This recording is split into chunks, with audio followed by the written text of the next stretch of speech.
कल तुम्हारी, देखो लोगो फेरा फारी। कनाडा को ये लग रहा था कि वह वो ऊंट है जो पहाड़ के नीचे आएगा ही नहीं, लेकिन अब आशा के विपरीत प्रधानमंत्री मोदी और कनाडा के ट्रूडो के बीच ऐसी क्या बातचीत हुई कि भारत के किसान आंदोलन के बारे में ट्रूडो ने बड़ा बयान दे दिया है और कनाडा अब भारत से पंगे लेने के मूड में नहीं दिख रहा है। जानेंगे क्या है मामला। तो वहीं दूसरी तरफ चीन के खिलाफ अब अमेरिका ने अपनी नई हाइपरसोनिक मिसाइल को तैनात करने का फैसला ले लिया है, जिसके बाद से ही चीन डर गया है। आखिर ऐसी कौन सी खासियत है इस हाइपरसोनिक मिसाइल में और इसे अचानक से अमेरिका ने क्यों निकाला है। तो वहीं दूसरी तरफ अमेरिका और भारत ने तिब्बत को लेकर एक बड़ा ऐलान कर दिया है, जो चीन को सबसे बड़ा झटका है। खासकर जो बाइडेन के आने के बाद तिब्बत को लेकर ऐसा फैसला चीन ने कभी नहीं सोचा था। जानेंगे तिब्बत पर भारत और अमेरिका का क्या नया खेल है। इसके अलावा बहुत कुछ, आइए जानते हैं इन खबरों को विस्तार से। कनाडा और भारत के बीच रिश्तों में कड़वाहट खालिस्तानी संगठनों की वजह से कई बार देखने को मिल चुका है। जब शुरू किसान आंदोलन शुरू ही हुआ था, तब कनाडा के द्वारा जिस तरीके से भारत में किसान आंदोलन का समर्थन किया गया था बिना सोचे समझे, उस पर भारतीय विदेश मंत्रालय ने अपना कड़ा रुख भी दिखाया था। यहाँ तक कि कनाडाई मूल के राजदूत नादिर पटेल को बुलाकर उन्हें वार्निंग भी दी गई थी और ये समझाया गया था कि कनाडा को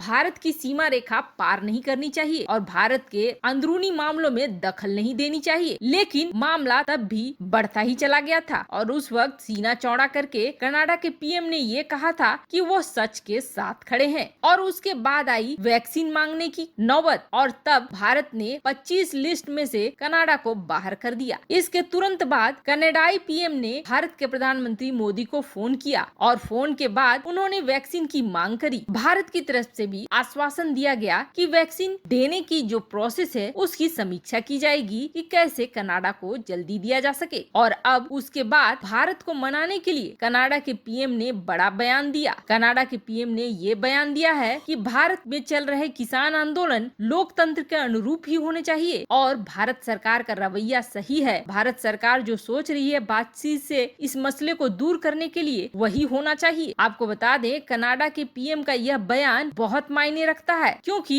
कनाडा में खालिस्तानियों और सिख समुदायों का बड़ी गहरी पैठ मानी जाती है। ऐसे में कनाडा अब भारत से पंगे लेने के मूड में नहीं दिख रहा है। यही वजह है कि वह भारत सरकार की नीतियों के समर्थन पर उतरा है। वैसे ये वैक्सीन डिप्लोमेसी ही है जो भारत को अब पूरी दुनिया में जीत दिला रही है। तो वहीं दूसरी तरफ अमेरिका ने दो बड़े कारनामे कर दिए हैं। एक तो नई हाइपरसोनिक मिसाइल के जरिए है और दूसरा उसने भारत के साथ मिलकर कर दिया है। पूरी दुनिया को पता है कि अमेरिका चीन की DF-17 हाइपरसोनिक मिसाइलों को अपने लिए खतरा मानता है। हालांकि DF-17 हाइपरसोनिक है भी या नहीं है ये तो नहीं पता, लेकिन चीन के द्वारा कथित तौर पर इसे हाइपरसोनिक ही बताया जाता है। ऐसे में अगर इसे सही मान लिया जाए तो यह अमेरिका के लिए भी बड़ा खतरा था, जिसकी वजह से अमेरिका अपनी मिसाइल डिफेंस टेक्नोलॉजी को लगातार अपग्रेड कर रहा था। चीन का DF-17 लंबी दूरी तक मार कर सकता था। ऐसे में चीन चाहता वह अमेरिका के गुआम या जापान में मौजूद अमेरिकी बेस को निशाना बना सकता था बड़ी आसानी से। चीन की DF-17 की मिसाइल रेंज 2500 किलोमीटर दूर तक हाइपरसोनिक स्पीड से लक्ष्य को भेदने की क्षमता रखती है। साथ ही साथ पारंपरिक विस्फोटकों के साथ न्यूक्लियर वॉरहेड को भी ले जा सकती है। साधारण भाषा में कहें तो यह मिसाइल परमाणु हमला करने में भी सक्षम है। ऐसे में चीन से बढ़ते खतरे से निपटने के लिए अमेरिका ने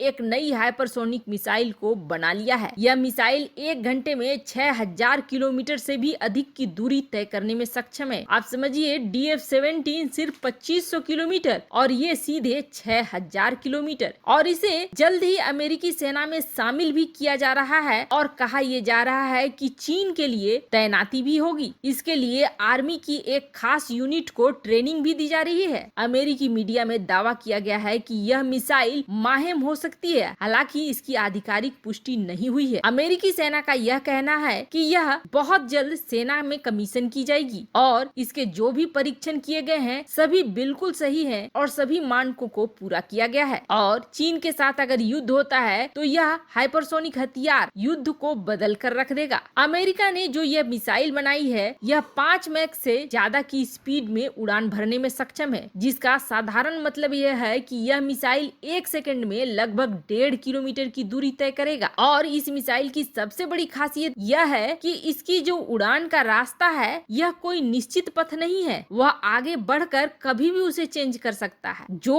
मिसाइल अपनी डायरेक्शन बदले और ऊपर से हाइपरसोनिक हो, ऐसे में एंटी मिसाइल सिस्टम को उसे पकड़ पाना आसान नहीं होता है। हाई स्पीड पर उड़ने के कारण रडार भी इसके वास्तविक लोकेशन का पता ही नहीं लगा पाएंगे। जहां अमेरिका हथियारों के मामले में ये तैयारी कर रहा है चीन के खिलाफ, तो वहीं अब भारत और अमेरिका दोनों ही चीन को उकसा रहे हैं। तिब्बत और ताइवान ये दो कमजोर नस है चीन की। अब तक सिर्फ डोनाल्ड ट्रंप और भारत इस मुद्दे को लेकर चीन को घेरने की कोशिश करते रहे हैं, लेकिन किसी ने ये नहीं सोचा था कि इस मुद्दे पर जो बाइडेन का क्या रुख होगा। लेकिन ऐसा लगता है जैसे डोनाल्ड ट्रंप के जाने के बाद तिब्बत को लेकर अमेरिका का नीति में कोई बदलाव नहीं आया है। जो बाइडेन प्रशासन ने आज चीन को चिढ़ाते हुए तिब्बतियों को उनके नए साल के त्योहार लोसर की बधाई दी है। अमेरिका के इस नए दांव से चीन भड़केगा ही भड़केगा। चीन ने पिछले साल ही अमेरिका के एक दूतावास को तिब्बत में घुसपैठ करने का आरोप लगाकर बंद कर दिया था। अमेरिकी विदेश मंत्री एंटोनी ब्लिंकेन ने तिब्बत को लोसर त्योहार की शुभकामनाएं देते हुए कहा कि तिब्बत की संस्कृति कम से कम 2000 साल पुरानी है। बाइडेन प्रशासन इस समृद्ध धार्मिक और सांस्कृतिक धरोहर की देखभाल, रक्षा और सम्मान करता रहेगा। आपके इस समृद्ध त्योहार को न केवल तिब्बत बल्कि पूरी दुनिया में मनाया जा रहा है। आपकी परंपरा प्यार के सागर, क्षमा, न्याय, सहिष्णुता और शांति को दिखलाता है। हम भी आपके साथ इस त्योहार को मना रहे हैं। बाइडेन प्रशासन जिस तरह से तिब्बत में सीधी दखलंदाजी कर रहा है, चीन इससे जरूर भड़केगा। साथ ही साथ भारत भी इस मामले में अमेरिका का पूरा साथ दे रहा है। भारत भी तिब्बत कार्ड को खेल रहा है, जिसकी वजह से भारत ने अमेरिका के उन कदमों का स्वागत किया है जिसमें उसने $10 लाख